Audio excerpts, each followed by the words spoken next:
बिस्मिल्लाहिर्रहमानिर्रहीम। Today's topic of discussion is summary revision of neoplasia. तो आज की इस वीडियो के अंदर जो न्यूप्लेजिया के की कॉन्सेप्ट्स या समरी की रिवीजन करने वाले हैं with the help of robin basic नहीं बल्कि बिग पैथोलॉजी।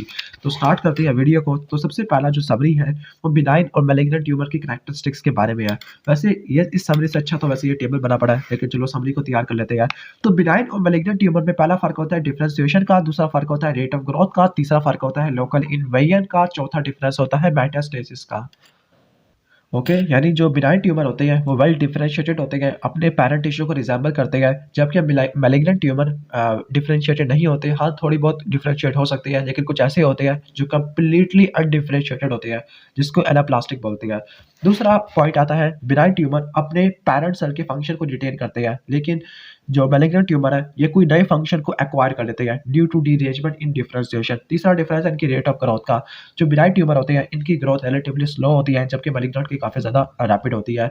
स्लो ग्रोथ की वजह से बिनाइन ट्यूमर के अंदर माइटोटिक फिगर रिलेटिवली रेयर होते हैं और टिपिकल होते हैं, लेकिन मैलिग्नेंट ट्यूमर के अंदर जो माइटोटिक फिगर होते हैं बहुत सारे होते हैं और एबनॉर्मल होते हैं। बिनाइन ट्यूमर सर्कमस्क्राइब्ड होते हैं, कैप्सूल होता है, दैट मींस कि वो आगे इन्वेड नहीं करते, लेकिन जो मैलिग्नेंट ट्यूमर है प्योर पुअरली सर्कमस्क्राइब होते हैं और ये सराउंडिंग टिश्यू को इन्वेड करते हैं। जो बिनाइन ट्यूमर है उनके अंदर मेटास्टेसिस नहीं होती, लेकिन मैलिग्नेंट ट्यूमर के अंदर मेटास्टेसिस होती है। मेटास्टेसिस के 3 रूट होते हैं, या तो बॉडी कैविटी में डायरेक्टली फैल सकता है, या फिर लिम्फोजिनस या हेमाटोजिनस। जो कार्सिनोमा होते हैं वो लिम्फेटिक के जरिए, जबकि सार्कोमा हेमाटोजिनस रूट से सेपरेट करते हैं। इसके बाद दूसरा की कॉन्सेप्ट या समरी वाला टेबल है वो है एपिडेमियोलॉजी ऑफ कैंसर। लेकिन आपको थोड़ा बहुत बताता जाऊँ कि ऑक्यूपेशनल कैंसर के अंदर कुछ इंपॉर्टेंट पॉइंट होते हैं, लाइक एनिलीन डाई की वजह से ब्लैडर कार्सिनोमा है, बेंजीन की वजह से एक्यूट माइलॉइड ल्यूकेमिया होता है, कैडमियम की वजह से प्रोस्टेटिक कार्सिनोमा है, विनाइल क्लोराइड की वजह से हेपेटिक एंजियोसार्कोमा है। बाकी सारे जो कंपाउंड है वो लंग कार्सिनोमा करवाते हैं, लेकिन ये जो 4 थे ये नहीं करवाते। ओके, जो कैंसर की जो इंसिडेंस होती है या कैंसर की जो रेट होता है, ठीक है, तो वो डिपेंड करता है कि ज्योग्राफी के ऊपर, एज के ऊपर, रेस के ऊपर, जेनेटिक बैकग्राउंड के ऊपर। कैंसर अडल्ट में ज़्यादा कॉमन होता है, स्पेसिफिकली अगर वो 55 ईयर ओल्ड से यानी 55 से अबव है। ठीक हो गया। अब कौन कौन से इन्वायरमेंटल फैक्टर होते हैं जो कार्सिनोजेनेसिस करवाते हैं? तो पहला इन्फेक्शियस एजेंट है, दूसरा स्मोकिंग होती है, अल्कोहल है, डाइट, ओबेसिटी, रिप्रोडक्टिव हिस्ट्री है और इन्वायरमेंटल कार्सिनोजेन का एक्सपोजर होता है। ओके, ठीक हो गया। आपको ये भी बताता जाऊँ कि जो मेल के अंदर सबसे ज़्यादा कैंसर होता है प्रोस्टेट और फीमेल के अंदर ब्रेस्ट होता है, लेकिन जो डेथ होती है जिस कैंसर की वजह से वो लंग्स का कैंसर होता है, चाहे वो मेल है चाहे वो फीमेल है।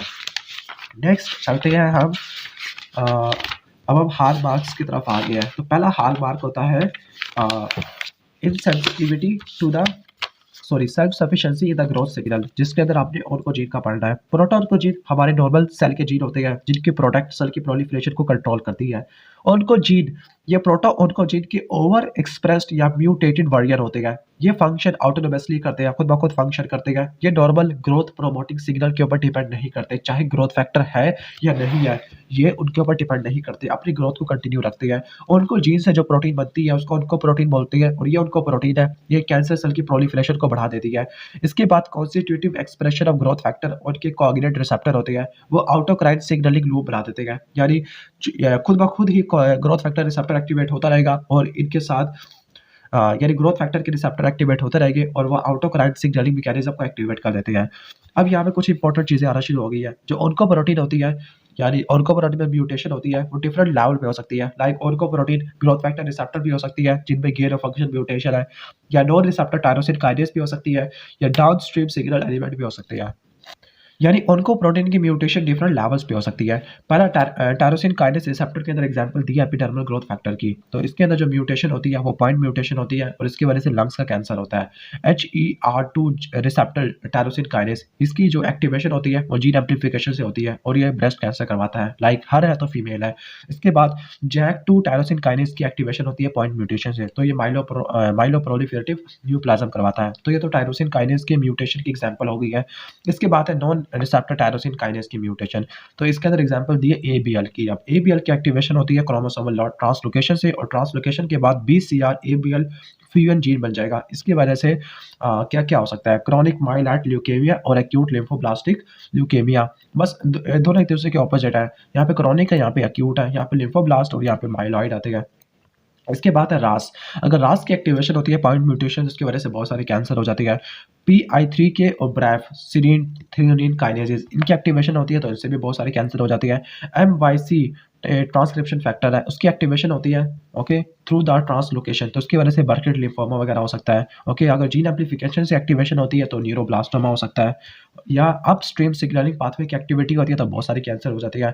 इसके अलावा अब बारी है सेल साइकिल ग्रोथ प्रोलिफरेटर, जिसके अंदर साइक्लिन और साइक्लिन डिपेंडेंट काइनेज है। अगर साइक्लिन डिपेंडेंट 4 और साइक्लिन डिपेंडेंट काइनेज ठीक है, तो 4 और डी साइक्लिन है, इनकी म्यूटेशन होती है और इनकी एक्टिविटी बढ़ती है तो ये कैंसर करवा देती है, बहुत सारे कैंसर करवा देती है, सेल की प्रोलिफरेशन को बढ़ा देती है।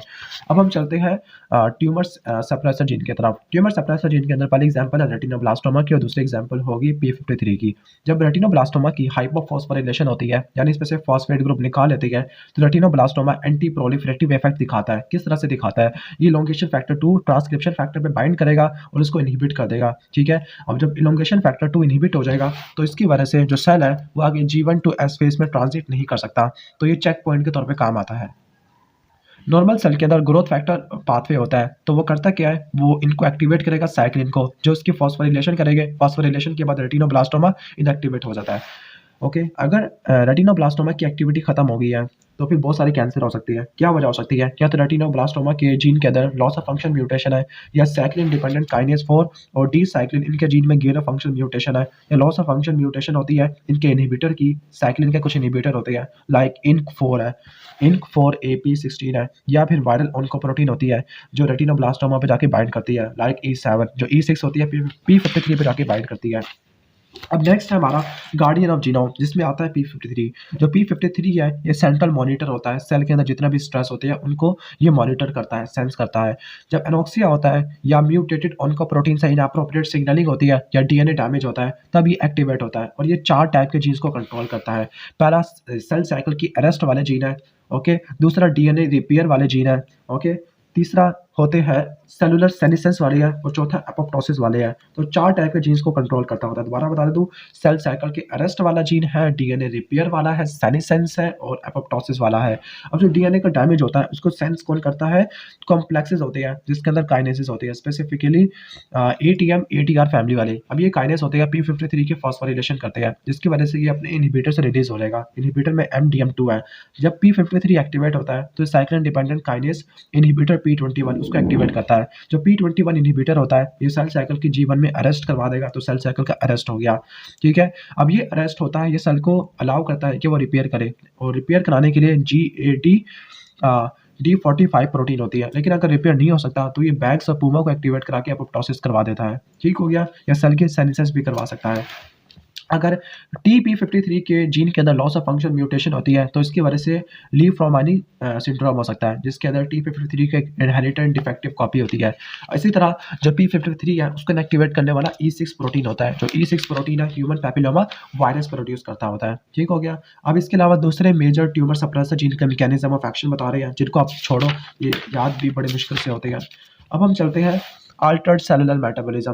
ट्यूमर के अंदर एक स्पेशलाइज्ड टाइप का मेटाबॉलिज्म होता है जिसको वारबर्ग मेटाबॉलिज्म कहते हैं। वारबर्ग मेटाबॉलिज्म को प्रो ग्रोथ मेटाबॉलिज्म कहते हैं। इसके अंदर जो ट्यूमर है वो ग्लाइकोलाइसिस को ज़्यादा फेवर करते हैं as compare to oxidative phosphorylation. ये नॉर्मल सेल में इंड्यूस होता है जब वो ग्रोथ फैक्टर की ओर रिस्पॉन्ड करते हैं, लेकिन कैंसर सेल में फिक्स हो जाता है ड्यू टू ड्राइवर म्यूटेशन। अब बहुत सारी ऑन्कोप्रोटीन होती है, ओके, लाइक रास है, MYC या म्यूटेटेड ग्रोथ फैक्टर है जो वारबर्ग इफेक्ट करवाती है, और जो ट्यूमर सप्रेसर है लाइक PTEN न्यूरोफिब्रोमाटोसिस है, P53 है, ये वारबर्ग इफेक्ट को अपोज करते हैं, ठीक हो गया। अब जो स्ट्रेस होता है वो स्ट्रेस सेल को इंड्यूस करता है कि अपने कंपोनेंट को खाना शुरू कर दो, ओके। तो अपने कंपोनेंट को खाना शुरू कर दो तो आउटोफेगी हो गया। अब कैंसर सेल ऐसी म्यूटेशन को एक्यूमुलेट करता है जो आउटोफेगी को अवॉइड कर देती है, जिसकी वजह से कैंसर सर्वाइव कर सकता है। कुछ उनका प्रोटीन होती है लाइक म्यूटेटेड जो होता है आइसोसिट्रा डिहाइड्रोजिनेस, ओके। तो इसकी वजह से उनको मेटाबोलाइट की फॉर्मेशन होती है और ये उनको मेटाबोलाइट बहुत सारे कंपाउंड्स को बनाना शुरू कर देता है, सेलुलर ट्रांसफॉर्मेशन करवा देता है। इसके बाद है evasion of cell death. Cancer cell क्या करते हैं? एपोप्टोसिस को इवेट कर देती है। जो एपोप्टोसिस होती है इंट्रिंसिक और एक्सट्रिंसिक पाथवे दोनों से इनिशिएट हो सकती है, जिसकी वजह से ऐसे प्रोटीओलिटिक पाथवे होती है कैस्पेस के जो सेल को डिस्ट्रॉय कर देती है। लेकिन अगर ऐसी लिगेंड होती है जो इंट्रिंसिक पाथवे को इनएक्टिवेट कर देती है तो वो कैंसर करवा देती है। For example follicular B lymphoma, इसके अंदर जो एंटी एपोप्टोटिक जीन होती है लाइक BCL2 वो ओवर एक्सप्रेस हो जाती है ड्यू टू 14 एंड 18 ट्रांसलोकेशन। ठीक हो गया, फॉलिकुलर बी सेल लिम्फोमा में 14 और 18 का आपने याद रखना है। इसके बाद ये एक छोटी सी हेडिंग है जो किसी काम की नहीं है, इसको भी छोड़ो। ओके, तो इसके बाद हम चलते हैं एंजियोजेनेसिस। अब ट्यूमर ने चूंकि ग्रोथ करनी है तो इनकी वेस्कुलराइजेशन चाहिए, और वेस्कुलराइजेशन के लिए एंजियोजेनेसिस चाहिए। अब जो एंजियोजेनेसिस होती है वो बैलेंस के ऊपर डिपेंड करती है। दो फैक्टर के दरमियान बैलेंस होता है तभी एंजियोजेनेसिस होगी। पहला एंजियोजेनिक फैक्टर और दूसरा एंटी एंजियोजेनिक फैक्टर। जो एंजियोजेनिक फैक्टर अगर ज़्यादा होगा तो एंजियोजेनेसिस हो पाएगी, अगर एंटी एंजियोजेनिक फैक्टर ज़्यादा हो तो एंजियोजेनेसिस नहीं हो पाएगी। अब हाइपोक्सिया एंजियोजेनेसिस को ट्रिगर करता है by hypoxia inducible factor 1 alpha. इसके अलावा दूसरे फैक्टर्स होते हैं जो एंजियोजेनेसिस को रेगुलेट करते हैं, लाइक P53 है, ये एंजियोजेनेसिस इनहिबिटर थ्रोम्बोस्पोंडिन 1 इसकी सिंथेसिस को बढ़ा देता है, जबकि RAS, MYC, MAPK ये वैस्कुलर एंडोथेलियल फैक्टर को अपरेगुलेट कर देती है, वो एंजियोजेनेसिस को स्टिमुलेट करवा देते हैं। ओके, ठीक हो गया। जो VEGF इनहिबिटर होते हैं ये बहुत सारे कैंसर के अंदर इस्तेमाल किए जाते हैं। इसके बाद हम चलते हैं इन्वेजन एंड मेटास्टेसिस, जो मैलिग्नेंसी को शो करता होता है। ओके, अब जो टिश्यू को इन्वेड करना तो ये हॉलमार्क ऑफ मैलिग्नेंसी होती है, ये 4 स्टेप में होती है। पहली बात, cell to cell contact loose हो जाएगा। दूसरा, ECM की डिग्रेडेशन होती है। तीसरा, किसी नए ECM कंपोनेंट पे अटैच होना। चौथा, ट्यूमर सेल का माइग्रेट करना। अब सबसे पहले होता है सेल टू सेल कॉन्टैक्ट। जो सेल टू सेल कॉन्टैक्ट होते हैं वो लॉस हो जाते हैं बाय इनएक्टिवेशन ऑफ E-कैटायरिन। दूसरा है बेसमेंट मेम्ब्रेन डिग्रेडेशन, तो ये होती है प्रोटियोलिटिक एंजाइम जो कि ट्यूमर सेल और स्ट्रोमल सेल प्रोड्यूस करती है, लाइक मेटालोप्रोटीनेज और कैथेप्सिन है। इसके अलावा प्रोटियोलिटिक एंजाइम होते हैं जो ग्रोथ फैक्टर रिलीज करते हैं। ठीक हो गया। ओके, फिर आती है attachment to the newer site आती है, और लास्ट में ट्यूमर सेल की माइग्रेशन वगैरह आ जाती है। ओके, फिर इसके बाद हम चलती है इवेजन ऑफ इम्यून सर्विलेंस है। उसके अंदर ये है, जो ट्यूमर सेल होते हैं हमारे इम्यून सिस्टम उनको रिकॉग्नाइज करता है एज अ नॉन सेल्फ, लेकिन डिस्ट्रॉय कर देता है। लेकिन अगर ट्यूमर ने इम्यून सिस्टम से बचना है तो वो एंटी ट्यूमर एक्टिविटी रखता होता है। ठीक है, सॉरी, जो एंटी ट्यूमर एक्टिविटी होती है वो मीडिएट करते हैं सेल मीडिएटेड मैकेनिज्म, लाइक जो ट्यूमर के एंटीजन होते हैं वो सेल सरफेस के ऊपर एक्सप्रेस होना शुरू हो जाते हैं इन एसोसिएशन विद MHC1। जब MHC1 के साथ एक्सप्रेस होना शुरू हो जाएंगे तो साइटोटॉक्सिक किलर सेल उनको रिकॉग्नाइज कर देगा और डिस्ट्रॉय कर देंगे। जो ट्यूमर एंटीजन के अंदर मेजर क्लासेस होती है कि प्रोटॉन को जीन होती है, ट्यूमर सप्रेसर जीन होती है। ठीक है, ओके, ये सब क्लासेस आना शुरू हो जाती है। इम्यूनो कॉम्पिटेंट इंडिविजुअल के अंदर जो ट्यूमर होती है वो इम्यून सिस्टम को अवॉइड कर देती है बाय डिफरेंट मैकेनिज्म, लाइक वो एंटीजन नेगेटिव वेरिएंट की आउट ग्रोथ कर देते हैं, या हिस्टोकम्पैटिबिलिटी कॉम्प्लेक्स की एक्सप्रेशन को कम कर देती है, या इम्यूनो सप्रेशन कर देती है बाय स्पेशलाइज्ड फैक्टर होती है। अगर ऐसी एंटीबॉडी जो इम्यून एवेजन के मैकेनिज्म को ओवरकम करती है तो वो ट्रीटमेंट के लिए हम इसको इस्तेमाल कर सकते हैं। इसके बाद है genomic instability as enabler of malignancy. इस टॉपिक के अंदर ये बताया गया कि किसी बंदे का अगर जीन पहले से स्टेबल नहीं है, इनहेरिटेड म्यूटेशन है, तो वो आगे स्पेसिफिकली ऐसी म्यूटेशन जो DNA रिपेयर सिस्टम के अंदर होती है तो उसकी वजह से कैंसर हो सकता है, like hereditary non polyposis colorectal cancer. इसके अंदर डिफेक्ट होता है मिसमैच रिपेयर सिस्टम के अंदर, जिसकी वजह से कोलोन का कैंसर एक्टिवेट हो सकता है। जीरोडर्मा पिगमेंटोजन के अंदर डिफेक्ट होता है न्यूक्लियोटाइड एक्सचेंज रिपेयर पाथवे में।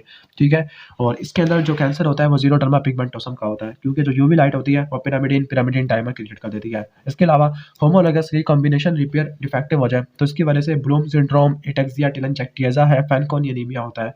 अगर DNA पॉलीमरेज में म्यूटेशन आ जाए तो प्रूफ रीडिंग फंक्शन खत्म हो जाएगा, तो उसकी वजह से कोलोन रेंडोन्यूक्लियल का कैंसर होता है। तो लास्ट है TNB सेल। जो TNB सेल होते हैं इनमें रेगुलेटेड जीनोमिक इंस्टेबिलिटी होती है ड्यूरिंग सोमैटिक जीन अरेंजमेंट। जो सोमैटिक जीन रीअरेंजमेंट होती है जिसकी वजह से इनकी मल्टीपल एंटीजन वेरिएशन होती है, अगर ये खराब हो जाए तो उसकी वजह से लिम्फोइड नियोप्लाज्म हो सकता है। इसके बाद है कैंसर इनेबलिंग द इन्फ्लेमेशन। अब जो ट्यूमर सेल होते हैं बहुत सारी उनकोजेनिक म्यूटेशन को एक्वायर करती है, लाइक पॉइंट म्यूटेशन होती है, ट्रांसलोकेशन होती है, एम्प्लीफिकेशन होती है, डिलीशन होती है। जो ट्रांसलोकेशन होती है, ठीक है, ट्रांसलोकेशन कार्सिनोजेनेसिस को कंट्रीब्यूट करती है by over expression of oncogene होते हैं। ठीक है, तो ये जेनेटिक लेयर है, अब इसको छोड़ो, फिर आगे चलते हैं। ठीक है, अब है केमिकल कार्सिनोजेनेसिस, ये इंपॉर्टेंट है। केमिकल कार्सिनोजन ऐसे हाईली रिएक्टिव इलेक्ट्रोफाइल ग्रुप होती है जो DNA को डैमेज कर देती है, म्यूटेशन क्रिएट कर देती है। इनको दो ग्रुप में डिवाइड करती है, डायरेक्ट और इनडायरेक्ट। जो डायरेक्ट होते हैं इनकी मेटाबॉलिक कन्वर्जन नहीं होनी होती, पहले से एक्टिव होते हैं, लेकिन जो इनडायरेक्ट होते हैं एक्टिव नहीं होते। ये हमारी बॉडी के अंदर मेटाबॉलिक पाथवे से कार्सिनोजन के अंदर कन्वर्ट हो जाते हैं, specifically cytochrome P450। That means cytochrome P450 के जीन की पॉलीमॉर्फिज्म कंट्रीब्यूट कर सकती है कार्सिनोजेनेसिस के अंदर। सबसे पहले जो म्यूटाजन या कार्सिनोजन होता है इनिशिएट करता है, फिर वो आगे प्रोपेगेट करेगा, प्रोमोटर पे जाके बाइंड करेगा, म्यूटेटेड सेल की प्रोलिफरेशन को बढ़ा देगा। अब डायरेक्ट एक्टिंग के अंदर जो एग्जांपल आती है अल्काइलेटिंग एजेंट की, जो कीमोथेरेपी में यूज होती है। इनडायरेक्ट के अंदर बेंजोपायरिन है, एजोडाई है, एफ्लोटॉक्सिन होती है। ठीक हो गया, ओके, ये एग्जांपल आ जाती है। इसके बाद है आयोनाइजिंग रेडिएशन। जो आयोनाइजिंग रेडिएशन होती है क्रोमोसोम को तोड़ देती है, ट्रांसलोकेशन करवा देती है, पॉइंट म्यूटेशन करवा देती है। लाइक यूवी रेज़ है वो पिरामिडिन पिरामिडिन डायमंड क्रिएट कर देती है, और जो यूवी रेज़ होती है स्किन का कैंसर करवा सकती है, स्पेसिफिकली ज़ीरोडर्मा पिगमेंटोसम है। जो आयोनाइजिंग रेडिएशन होती है लाइक सीटी स्कैन में वो भी थोड़ा बहुत कैंसर करवा सकती है बच्चों के अंदर। सबसे इंपॉर्टेंट टॉपिक है वो है माइक्रोबियल कैंसर, माइक्रोबियल कार्सिनोजेनेसिस। तो पहला है human T cell leukaemia virus. ये human T cell leukaemia virus retro virus होता है जो अडल्ट टी सेल ल्यूकेमिया और लिम्फोमा करवाता है। जो human T cell leukaemia virus है, 2 वायरल प्रोटीन को इनकोड करता है जिसका नाम है टैक्स और एचबीएक्स। जो टैक्स और एचबीएक्स होती है ये ल्यूकीमोजेनेसिस करवाती है, यानी ये आगे ल्यूकेमिया वगैरह करवा देती है। पहले इसका लेटेंट पीरियड होता है human T cell leukaemia virus का, फिर लेटेंट पीरियड को गुजारने के बाद ये करता क्या है कि ये ह्यूमन टी सेल ल्यूकेमिया करवा देता है। ये CD4 सेल का ट्यूमर होता है, ठीक हो गया। ये किस वजह से होता है? होस्ट सेल के जीनोम में म्यूटेशन की वजह से, और उनको प्रोटीन होती है टैक्स और एचबीएक्स। दूसरा ह्यूमन पैपिलोमा वायरस। जो ह्यूमन पैपिलोमा वायरस है ये बिनाइन वार्ड, सर्विकल कैंसर और ओरोफेरेंजियल कैंसर करवाता है, ठीक है। ओरोफेरेंजियल कैंसर भी करवाता है, जबकि नेसोफेरेंजियल कैंसर कौन करवाता है? एप्स्टीन बार वायरस, जबकि ओरोफेरेंजियल कैंसर करवाता है। इसकी 2 ऑन्कोप्रोटीन होती है E6 और E7, E6 P53 और जो E7 है रेटिनोब्लास्टोमा को इनएक्टिवेट कर देती है। इसके बाद है एप्स्टीन बार वायरस। ये यूबिक्यूटस हर्पीज वायरस है, बर्किट लिम्फोमा करवाता है, बी लिम्फोमा करवाता है पेशेंट के अंदर जिसका टी सेल इम्यूनो सप्रेशन होती है, नेसोफेरेंजियल कार्सिनोमा भी करवा देता है, ठीक हो गया।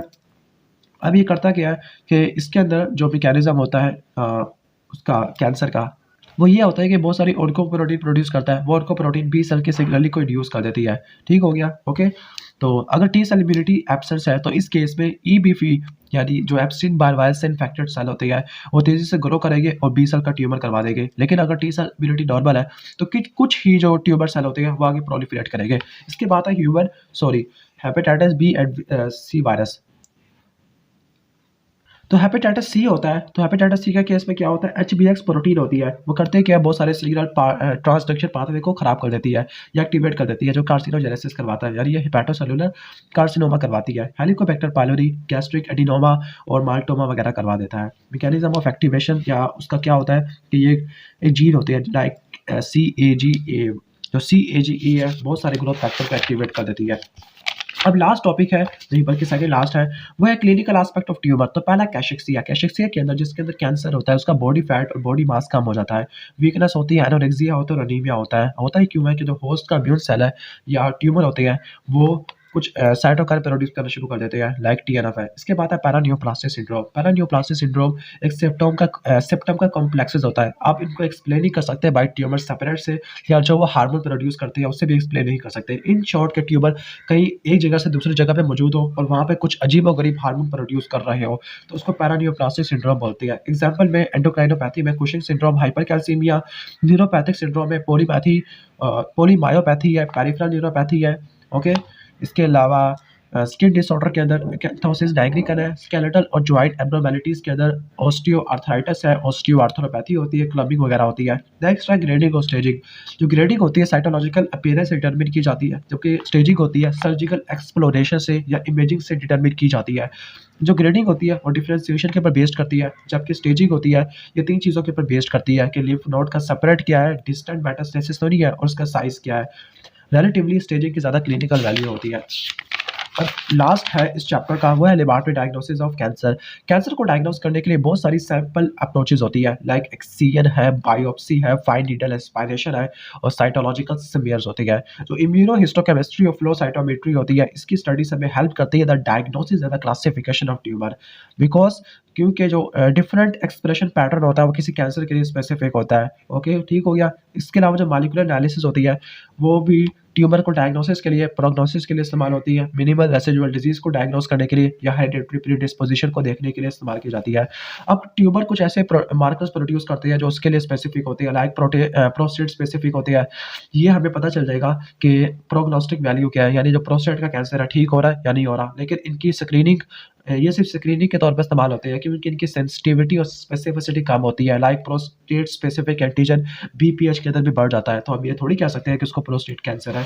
ये ट्यूमर मार्कर्स होते हैं लाइक एचसीजी है, ट्रोफोब्लास्ट ट्यूमर, और नॉन सेमिनोमेटस टेस्टिकुलर ट्यूमर में बढ़ जाता है। नॉन सेमिनोमेटस टेस्टिकुलर ट्यूमर के अंदर अल्फा फीटोप्रोटीन का लेवल भी बढ़ जाता है। ठीक हो गया। लिवर सेल कार्सिनोमा के अंदर अल्फा प्रोटीन का लेवल है। CA125 ओवेरियन कैंसर है, 99 है कोलोन और पैनक्रियाटिक कैंसर है, 15.3 ब्रेस्ट कैंसर को इंडिकेट करता होता है। अगर आपको वीडियो अच्छी लगी है तो वीडियो को लाइक जरूर कर देना, चैनल पे नए हो तो सब्सक्राइब भी कर देना। मिलते हैं नेक्स्ट वीडियो में, तब तक के लिए अल्लाह हाफिज।